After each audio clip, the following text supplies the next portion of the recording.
Bonjour et bienvenue dans ce nouvel épisode. Je commence aujourd'hui une série sur les régimes, sur la perte de poids, sur la relation à soi, à son corps. J'ai souvent remarqué dans mes coachings individuels liés au burn-out que la problématique du surpoids ou de l'obésité cohabitait. Il y a des émotions communes, comme le stress, la frustration, la colère, le dépit, le désamour de soi, la difficulté à répondre à ses besoins. C'est pour ça que j'avais envie de te proposer une série, disons, complémentaire à celle du burn-out. De plus, c'est un sujet qui me tient particulièrement à cœur pour deux raisons. La première, c'est que j'en suis passée par là, jusqu'à ce que je découvre le coaching. Ma volonté de perdre du poids a été ma porte d'entrée vers mon travail de développement personnel. C'est en travaillant mes pensées, mes croyances limitantes autour du poids que j'ai détricoté les fils de ce qui m'a été inculqué par la société, mon éducation, et rechoisir consciemment ce que je voulais pour moi, pour mon alimentation. Résultat, moins 10 kilos, alors que ça faisait des années que j'avais une surcharge mentale liée à ce poids. Mais ce n'est pas le plus important. Sur ce chemin, j'ai appris à aimer mon corps, à le respecter, à honorer mes besoins, à accepter, à ne pas toujours lutter. J'ai diminué drastiquement ma charge mentale liée à la nourriture. La deuxième raison est que je me suis associée à une naturopathe, Héloïse, pour vous proposer un programme de perte de poids et d'amour de soi qui mêle coaching et naturopathie. Ensemble, on s'occupe de ta problématique de façon globale et complète, puisqu'elle, elle s'occupe de la partie corps, fonctionnement interne, santé, et moi, je m'occupe de la partie esprit, croyances limitantes, amour de soi, nouvelles habitudes. C'est un accompagnement dont je suis très fière. Si ça t'intéresse, tu peux me laisser un commentaire pour que je te recontacte ou alors tu peux te rendre sur mon site liberté-sérénité-coaching.fr. Pour commencer cette série d'épisodes, je vais te parler des régimes parce que c'est exactement ce que je te conseille de ne pas faire. En tout cas, pas au sens classique du terme.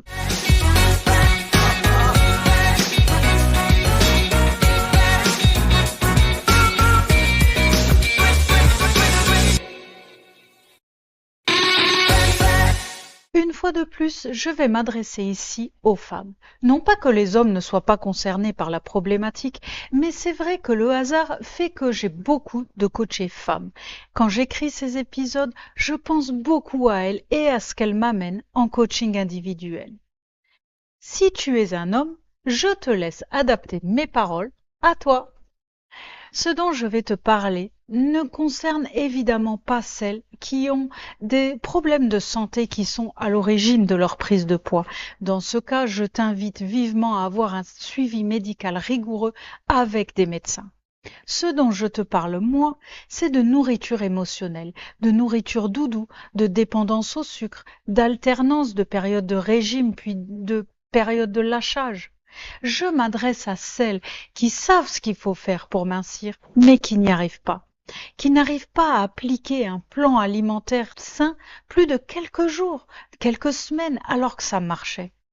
Je m'adresse à celles qui veulent perdre du poids sainement et surtout autrement qu'avec les régimes classiques. Je m'adresse à celles qui ont déjà essayé des diététiciens, des psychologues, de l'hypnothérapie, etc. Je m'adresse à celles qui choisissent la voie de l'amour et du respect de soi, avant même de se préoccuper de ce qu'il y a dans leur assiette ou de ce qu'en diront les autres. Je m'adresse à celles qui sont prêtes à prendre leurs responsabilités et à faire des choix courageux pour elles-mêmes, parce que dépasser ses croyances, interroger ses fonctionnements internes actuels, sortir de sa zone de confort, ce n'est jamais facile. Mais atteindre une liberté et une sérénité avec soi-même, quelle récompense! De nombreuses personnes qui veulent perdre du poids sont capables de trucs fous pour atteindre leurs objectifs. Je vois à quel point elles sont dans des spirales infernales, enchaînant espoir, échec, déception, culpabilité, à nouveau de l'espoir. Pourquoi toute cette souffrance alors que perdre du poids, si on est en surpoids ou en obésité, c'est vouloir prendre soin de soi, prendre soin de sa santé, que ça devrait être joyeux et empouvoirant d'aller vers le mieux, vers l'amour, la liberté. Je vais être très claire tout de suite. Je ne prône pas du tout la minceur à tout prix, ni aucun excès d'ailleurs. Tu es libre de faire ce que tu veux de ton corps, de ton poids, de ta vie. Ce n'est pas moi qui te jugerai. Mais le fait est que de nombreuses personnes veulent perdre du poids pour correspondre au canon de beauté actuel, ce qui est tout à fait humain entre nous, puisque nous avons tous un fort besoin d'appartenance au groupe. Pour des raisons de santé, peu importe.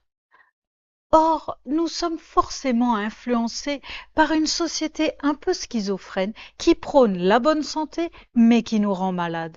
C'est une société de consommation où les industriels nous rendent accros à la nourriture qui devient une véritable drogue tout en la rendant néfaste pour nos organismes et pour la planète au passage, tout en valorisant la minceur et les régimes. Ils veulent que tu sois mince mais que tu manges leur nourriture de merde. Ils veulent que tu sois en bonne santé, mais ils te donnent de la nourriture qui n'est pas bonne pour ta santé. Mais ils ne sont pas les seuls responsables. Tout le monde doit prendre sa part de responsabilité, même les consommateurs qui achètent, même celles qui mangent trop ou mal alors qu'elles veulent perdre du poids, celles qui mangent de façon inconsciente, automatique. C'est le moment d'être vraiment honnête avec toi-même, surtout si tu veux que les choses changent durablement. L'honnêteté vis-à-vis de soi, ainsi que le fait de prendre ses responsabilités, sont toujours le premier pas vers ta réussite, même si c'est extrêmement difficile. N'oublie pas, tu n'es pas obligé de partager avec les autres. Tu peux prendre des décisions pour toi et les garder pour toi. Tu n'es pas obligé de te justifier. De nombreuses personnes ont conscience que les régimes sont mauvais pour la santé et ont cessé d'en faire. Elles décident d'accepter leur poids, leur corps tel quel et ne font plus rien pour changer quoi que ce soit. À mon avis, ça vaut ce que ça vaut, c'est une erreur. Ces personnes vont dire quand je fais un régime, je me sens frustrée, grincheuse, contrariée. Et elles préfèrent abandonner et accepter les choses telles qu'elles sont. Mais si tu as suivi un peu le travail des pensées que je te propose ici, tu comprendras vite que ce n'est pas le régime qui est responsable de ton émotion. Le régime est une circonstance neutre. Par contre, ce sont les pensées que toi tu en as qui créent tes émotions. Si aujourd'hui tu es en surpoids ou en obésité et que ta santé est menacée, c'est une excellente idée de vouloir faire un régime. Bien sûr, je ne te parle pas de régime extrémiste qui élimine les éléments de ton alimentation. Je te parle d'encadrer ton alimentation pour avoir une alimentation saine, avoir un plan alimentaire élaboré par quelqu'un qui a les connaissances nécessaires. Pour moi, c'est ça un régime sérieux et sain. Quand tu commences un régime, tu retires la nourriture doudou pour ne garder que celle qui est réellement nécessaire au fonctionnement de ton corps. Et c'est là que les émotions désagréables que tu ne voulais pas entendre, que tu recouvrais, remontent à la surface. C'est pour ça que tu te sens si mal quand tu fais un régime. Ce n'est pas le régime qui te fait te sentir comme ça. Or, c'est plus facile de ne pas prendre ses responsabilités et d'accuser le régime.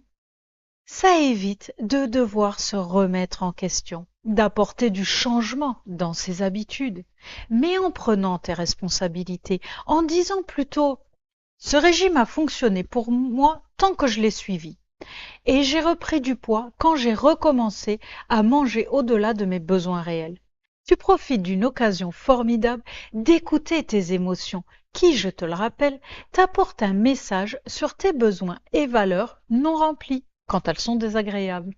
En les entendant, tu peux répondre de façon adaptée. Je t'en parle un peu plus la semaine prochaine. Souvent, les régimes sont diabolisés parce qu'on mélange tout. On a une image négative du régime beaucoup trop restrictif qui ne respecte en fait pas les vrais besoins de ton corps. Et je ne t'encouragerai jamais à infliger ce genre de choses à ton corps. Pour en avoir essayé certains dans le passé, je les associe aujourd'hui à de la maltraitance. Ils peuvent vraiment détraquer ton métabolisme, tes hormones, et ce sont eux qui te font reprendre le plus de poids. En te lançant dans ce genre de régime, tu n'apprends pas à te respecter, à t'aimer. Tu apprends à te torturer, tu apprends à faire obéir ton corps de façon autoritaire. Tu vas contre ta vraie nature et c'est pour ça que ça ne peut pas marcher. Pour moi, un régime sain, c'est en fait revenir à une alimentation logique. C'est avoir une alimentation qui nous nourrit. Et oui, je te le rappelle, on a tendance à oublier que le rôle de l'alimentation, c'est de faire fonctionner notre corps. C'est notre carburant, rien de plus. Évidemment, la dimension plaisir est présente et ne doit pas être négligée, au contraire, mais il ne faut pas oublier le rôle premier de l'alimentation. Tout ce qui n'est pas du carburant, c'est manger en trop. Et manger en trop, ça ne peut pas être bon pour notre santé à long terme. D'où l'importance d'être en conscience de ce qu'on apporte à notre corps, de ce qu'on met dans notre bouche pour faire tourner la machine. Et si tu n'as pas les connaissances nécessaires dans ce domaine, il existe des gens qui peuvent t'aider. Un régime sain, c'est donc revenir à une alimentation peu transformée, logique, pour ton corps qui comble ses besoins nutritionnels et qui t'aide à comprendre le fonctionnement de ton corps. C'est en fait un apprentissage de l'alimentation qui convient à ton corps, à toi. Ce n'est pas une recette miracle toute faite, la même pour tous. C'est un fil conducteur qui correspond à nos besoins que nous avons tous et à un enseignement spécifique pour toi qui doit être adapté à toi, puisque tu as des besoins spécifiques étant un être unique. À chacun donc de trouver son régime sain et unique. Au lieu de parler de régime, j'ai plutôt envie de parler de trouver un fonctionnement. Ce qui m'intéresse particulièrement en tant que coach en développement personnel, c'est ce que l'alimentation révèle de sa relation à soi-même. J'ai rapidement évoqué les tampons émotionnels avec le plaisir immédiat de la nourriture, mais je peux aussi évoquer la qualité de la nourriture que tu mets dans ta bouche, la vitesse à laquelle tu manges, le niveau de soin que tu apportes à la fabrication de tes repas, mais aussi le rituel du repas en lui-même, etc. Tout cela est révélateur de l'image que tu as de toi, de la relation que tu entretiens avec toi, de ta capacité ou de ta difficulté à gérer tes émotions, ton degré de connaissance de toi-même. Pour finir, je te propose quelques pistes de réflexion. Dans un premier temps, quel régime as-tu déjà fait par le passé? Quels sont ceux qui ont fonctionné pour toi et ceux qui n'ont pas fonctionné? Ensuite, change un peu ton angle de vue. Demande-toi plutôt, qu'est-ce que tu as fait pour que ça marche? Qu'est-ce que tu as fait pour que ça ne marche pas ou plus? N'accuse pas le régime. Prends ta part de responsabilité. Si ça n'a pas marché, qu'as-tu essayé de faire? Ou que n'as-tu pas respecté? Qu'évitais-tu de ressentir? Quelle émotion fuyais-tu? L'idée n'est pas du tout de te taper dessus. L'idée est plutôt de mettre de la conscience sur tes actions qui découlent de tes émotions et de tes pensées, et de récupérer ton pouvoir décisionnel, de ne plus le confier à un élément extérieur. Le but est de reprendre les rênes de ta vie. Dans un deuxième temps, si tu souhaites perdre du poids en arrêtant de manger au-delà des besoins de ton corps, projette-toi dans ce que tu es prête à faire pour atteindre ton objectif. Est-ce que tu es prête à ressentir tes émotions, même la frustration, même la colère, même l'injustice de ne pas pouvoir manger ce dont tu as envie quand tu en as envie? Si aujourd'hui tu n'arrives pas à perdre le poids que tu désires, ne blâme plus les régimes en général. Prends conscience que tu as une part de responsabilité dans ce processus. Non pour te taper dessus, et te blâmer, mais pour décider pour toi-même ce que tu veux à l'avenir. Si tu veux perdre du poids, tu as une occasion d'en apprendre un peu plus sur toi, sur ton corps, sur ton fonctionnement, sur ta relation à toi, sur l'amour que tu te portes, sur ta confiance en toi, sur qui tu es. Mais pour que ce soit sain et durable, un changement de paradigme est essentiel, bien plus qu'un régime. La semaine prochaine, je te parlerai un peu plus du fonctionnement de ton corps en abordant les processus de faim, de satiété. Ensuite, la semaine d'après, je te parlerai des hormones. Tu vas comprendre que tu n'es pas toujours responsable de ce qui se passe en toi. Au revoir et à la semaine prochaine.